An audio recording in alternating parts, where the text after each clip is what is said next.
شیخ عبد الرحمن السمیت 1947 سے 2013 ایک کویتی عالم دین، ڈاکٹر اور ممتاز سماجی کارکن تھے جو خاص طور پر افریقہ میں اپنی دعوتی اور انسانی ہمدردی کی خدمات کے لیے مشہور تھے۔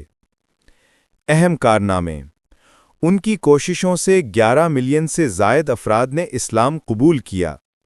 انہوں نے جمعیت العون المباشر یعنی ڈائریکٹ ایڈ سوسائٹی کی بنیاد رکھی، جو اسلامی دنیا کی سب سے بڑی فلاحی تنظیموں میں شمار ہوتی ہے۔ انہوں نے بغداد یونیورسٹی سے میڈیکل کی تعلیم حاصل کی اور مزید تعلیم برطانیہ اور کینیڈا میں مکمل کی، مگر بعد میں اپنی طبی پیشہ ورانہ زندگی چھوڑ کر مکمل طور پر دعوت اور فلاحی کاموں کے لیے وقف ہو گئے۔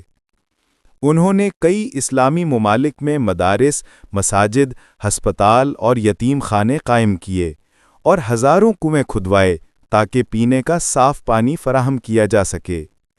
انہیں کئی بار گرفتار کیا گیا اور مشکلات کا سامنا کرنا پڑا، لیکن انہوں نے اپنی دعوتی سرگرمیوں کو جاری رکھا۔